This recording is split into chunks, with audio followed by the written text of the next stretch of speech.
Fala galera, tudo bem com vocês? Que bom que você está aqui novamente para juntos videoaula de apoio da EBD Escola Bíblica Dominical. Se você é novo por aqui, seja muito bem-vindo. Eu sou o Micael Henrique e aqui no canal toda semana nós temos as videoaulas da Escola Bíblica Dominical, revista de jovens, revista de adultos, e você pode ficar à vontade para maratonar também aí no canal as videoaulas dos cursos teológicos. Se você tiver mais interesse sobre os cursos de teologia conosco, deixa aqui nos comentários que nós entraremos em contato com você. Pois bem, nós vamos aí para a nossa lição 6 do livro de Provérbios da Escola Bíblica Dominical deste quarto trimestre de 2024, e vocês podem notar, eu vou colocar aqui na imagem para vocês, nós temos aí essa proposta que é a natureza da sabedoria e o sentido da vida. Deixa eu fazer uma perguntinha bem especial para você aqui, para nós refletirmos. Você já se perguntou qual é o sentido da vida? Qual é o seu propósito? Você já conseguiu compreender qual é a direção que Deus tem para a sua jornada enquanto cristão, enquanto discípulo de Jesus estando nessa terra? Será que nós estamos aqui por acaso? Será que a nossa existência, alguns mais duradoura, outros menos, será que há algum propósito nisso? É claro que essas perguntas compõem vários campos do conhecimento, a saber, a filosofia, a sociologia, a cosmovisão. Porém, a Bíblia, que tem as respostas de Deus, as Escrituras Sagradas, que tem as direções de Deus para as nossas vidas, também nos fala e nos apresenta algo a respeito disso. O texto bíblico-chave que nós vamos estudar está no livro de Provérbios, no capítulo 8, e no versículo 35, que é quando o sábio Salomão escreve sobre a sabedoria em primeira pessoa, como se a sabedoria fosse uma pessoa, uma personalidade. E aí ele coloca: o que me achar, achará a vida e alcançará favor do Senhor. Então perceba que há uma proposta bíblica colocando a sabedoria como uma primeira pessoa. E se você tiver dúvida ainda a respeito do que é sabedoria e não tiver assistido a nossa lição de número 1, eu vou deixar o link aqui na descrição para você assistir depois dessa aula, porque lá nós conversamos e definimos bem o que é a sabedoria do ponto de vista bíblico, do ponto de vista das Escrituras. Agora, queridos, o texto bíblico de Provérbios 8 nos traz algumas informações bem interessantes a respeito da sabedoria. Por quê? Porque mostra a sabedoria, vou trazer aqui para a lousa, mostra a sabedoria existindo antes da fundação da terra. Sabe, o Salomão coloca a sabedoria como algo existente antes que Deus fizesse a separação das águas, antes que o mundo existisse como nós conhecemos. E por que isso? E é importantíssimo que você, professor, leve isso para a sua turma e você, aluno, compreenda isso também. A sabedoria faz parte do que é chamado na teontologia, repito, teontologia, que é o estudo da pessoa e do caráter de Deus. Na teontologia, dentro da teologia, nós aprendemos os atributos de Deus. E atributos de Deus são especificações, qualidades do caráter de Deus. E a sabedoria, assim como a onisciência, onipotência, eternidade, santidade, bondade, verdade e várias outras qualidades, A sabedoria faz parte dessas qualidades ou dos atributos de Deus.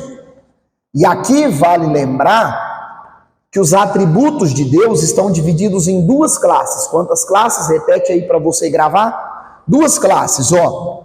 A primeira são atributos comunicáveis, que são atributos que Deus compartilhou com os seres humanos. Por exemplo, o amor, a bondade, a justiça, a verdade, a própria santidade e também a sabedoria é um atributo divino que ele compartilhou com os homens. Olha só que coisa maravilhosa. E existem os atributos de Deus que são incomunicáveis. E aí está a ideia da onipotência, onipresença, onisciência, o próprio atributo de ser eterno. Então aí somente Deus tem. Agora a sabedoria é um atributo divino que ele compartilhou com os homens. E aí você pode perguntar assim, professor Micael, mas muitas vezes eu percebo falta de sabedoria em mim. Muitas vezes eu percebo que me falta discernir as coisas. Muitas vezes eu tenho feito como Tiago ensinou. Eu tenho visto que tenho falta de sabedoria e tenho orado para Deus me dar. Se é um atributo de Deus, por que muitas vezes os homens não são sábios? Por conta do pecado. O pecado corrompeu a natureza que o Criador colocou em nós. A imagem e semelhança foi corrompida na queda da humanidade. E por conta da natureza humana pecaminosa, muitas vezes os seres humanos não são sábios, principalmente aos olhos divinos. Então nós precisamos buscar em Deus a sabedoria. E aí nós vemos no texto de Provérbios 8, que é o texto-chave, que a sabedoria, ela está relacionada tanto lá na criação de Deus, quanto na vida daqueles que temem ao Senhor, na vida daqueles que servem a Deus. E quando nós pensamos, como eu fiz a pergunta lá na introdução da aula, sobre o sentido da vida, nós precisamos, pessoal, lembrar que se nós tivermos sabedoria do alto, a ideia do sentido da vida se torna mais plena diante de nós. Porque alguém que não conhece ao Senhor e não teme a Deus, pode dizer, o sentido da minha vida é ficar rico, o sentido da minha vida é ter um nome relevante na sociedade, o sentido da minha vida é ser aplaudido pelos homens, o sentido da minha vida é ser ovacionado, é ser famoso, o sentido da minha vida é ser aplaudido. O sentido da vida para aqueles que não conhecem a Deus geralmente está ligado a si próprio, ao egocentrismo, ao antropocentrismo, colocando o homem, o eu, acima de tudo e de todos. Agora, para aqueles que têm sabedoria do alto, nós vemos que essa pergunta, qual é o sentido da vida, torna-se algo muito lúcido. Por que isso? Porque nós aprendemos, e a sabedoria bíblica nos fala isso, que Deus tem os seus propósitos para os seus filhos. Então, Deus tem os seus propósitos para nós. Comenta aí embaixo para mim saber que você está participando dessa aula. A sabedoria de Deus revela os propósitos de Deus para nós. Quando nós buscamos em Deus sabedoria, discernimento, nós compreendemos os propósitos de Deus para as nossas vidas. E aí nós precisamos entender que existem dois tipos de propósitos. propósitos que são gerais, ou você pode chamar também de universais, certo? Que são os propósitos de Deus para todos os homens. O primeiro deles, a salvação em Cristo. É o propósito de Deus salvar a humanidade que se perdeu, a humanidade que caiu no pecado. Segundo propósito, geral, universal, dar uma nova vida na presença de Deus para a humanidade. Terceiro propósito, que os filhos de Deus, os discípulos de Cristo, a igreja do Senhor, que é morada, templo do Espírito Santo, que nós sejamos testemunhas de Cristo. Propaguemos o evangelho de Cristo para as pessoas e mais vidas sejam alcançadas. É um outro propósito geral. É o ID, é a grande comissão de pregar o evangelho para todos os cristãos.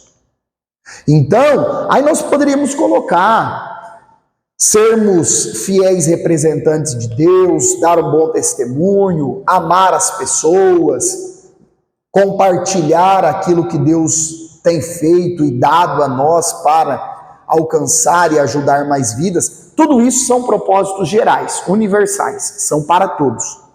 Mas também existe no conceito bíblico os propósitos que são pessoais. E aí não são propósitos universais, são propósitos de ordem particular. E aí nós precisamos compreender que Deus tem um propósito de vida para cada um de nós. Vamos puxar lá no Antigo Testamento. Abraão foi escolhido com um propósito específico. Ser o pai da nação de Israel. Ser o pai da nação ali do povo hebreu. Ele foi o único. Nós vemos a aliança que o Eterno fez com Davi, é uma aliança que Deus não fez com outros reis, fez com o rei Davi. Nós vemos, por exemplo, no Novo Testamento, João Batista tendo um propósito específico de ser o último dos profetas do estilo profético veterotestamentário do Antigo Testamento. Isso posto, vem Jesus com um propósito específico. Depois nós temos os 12 apóstolos. E em Atos, no livro bíblico de Atos, nós vemos cada um dos apóstolos atuando em uma área, atuando de uma forma específica. Por quê? São propósitos particulares de Deus para cada um dos seus filhos. E como a lição é sobre sabedoria e o sentido da vida, nós temos que pensar sobre os propósitos de Deus. E aí você que é aluno, leva essa reflexão lá para a sua turma, principalmente você que é professor, convide os alunos, os irmãos, a pensarem sobre isso. Nós precisamos buscar a sabedoria do alto e clamar ao Senhor nosso Deus para que Ele nos mostre, para que Ele nos direcione nos nossos dons, nos nossos talentos, nas nossas habilidades. E aqui não estou falando apenas de habilidades no que diz respeito à pregação do Evangelho, habilidades na igreja, habilidades no serviço dos irmãos. Não, em tudo, queridos. Na nossa vida familiar, profissional, em todas as áreas. Olha, irmão, eu percebo que eu tenho uma facilidade muito grande para música, eu aprendo instrumentos, eu canto com facilidade. É algo que Deus pode ter um propósito específico com você. Já outra pessoa vai dizer, eu tenho uma boa comunicação, uma capacidade de fala, uma eloquência, assim, uma destreza no explicar, no falar. Pode ser que Deus tenha um propósito com você, lhe dando essa capacidade. Então, nós precisamos buscar a sabedoria do alto, a fim de compreendermos, e acima de tudo, que Provérbios 8 nos ensina, não é só compreender os propósitos e o sentido da vida que Deus tem para nós, é colocar isso em prática. É colocar isso, pessoal, em prática. Por exemplo, aqui na revista dos adultos, sobre as promessas de Deus, nós estamos falando sobre vários tipos de promessas. Promessa que Deus tem para a igreja, para Israel, promessa de salvação, de cura e assim por diante. Mas existem promessas que Deus fez para mim, particulares. Existem promessas que Deus fez para você, particular. E aí o que nós precisamos entender? É a mesma questão do sentido da vida, Imagina que Deus, certo? Deus fala conosco, o Espírito Santo coloca uma convicção em nós de que esse aqui é o alvo que ele tem para nós. Então há um alvo que Deus tem para nós. Então Deus disse que tem esse propósito para a gente. E aqui está o homem, aqui está eu, aqui está você. O que nós fazemos muitas vezes? Deus fala para a gente, eu tenho isso aqui para você, e nós fazemos isso. Nós pegamos o caminho inverso, o sentido oposto. Nós fazemos escolhas antagônicas, opostas ao alvo, à promessa, ao sentido que Deus tem para nós. O que nos cabe? Qual é a nossa parte? Buscar sabedoria em Deus para entender o que Deus tem para nós. E aí, a responsabilidade do homem. O homem caminhar em direção ao propósito que Deus tem para ele. Então, vou dar um exemplo aqui que me veio à mente agora, de repente. Imagina que Deus tem colocado no seu coração, na sua mente, uma convicção muito grande que você vai se mudar de país para outro lugar, outro continente. E lá Deus tem um propósito com você, com a sua família. Qual é o mínimo que você, que eu deveríamos fazer diante de um propósito, de um alvo desse? Procurar aprender o idioma, a língua desse lugar. Porque quando Deus cumprir a sua promessa, o seu propósito, nós estaremos prontos. Perceba? E aí, como nós estamos numa lição e numa revista para jovens, eu quero fazer algumas aplicações. Olha, irmão, eu tenho um sonho, eu tenho um projeto de fazer uma faculdade, ir para uma boa universidade e conquistar um bom emprego e conhecer uma moça abençoada, conhecer um moço abençoado e ter uma família abençoada. Maravilha, turma! Top! Bênção do céu! A grande pergunta é, Deus deu essa direção, mostrou o propósito, mostrou o alvo. O que é que nós estamos fazendo? Nós estamos pegando o caminho inverso ou nós estamos caminhando em direção à promessa de Deus? Fica essa reflexão para você compartilhar com a sua turma e para você também pensar um pouquinho. Se você não assistiu às aulas passadas, clica aí no link da descrição, se inscreva no canal, ajude-nos, por gentileza, compartilhe esse vídeo no grupo da igreja, da família, aí com os seus amigos, e lembre de curtir o vídeo e deixar seus comentários, dúvidas, perguntas, sugestões, nós estamos aí sempre lendo e respondendo vocês. Deus abençoe, obrigado por estar conosco mais uma aula, valeu!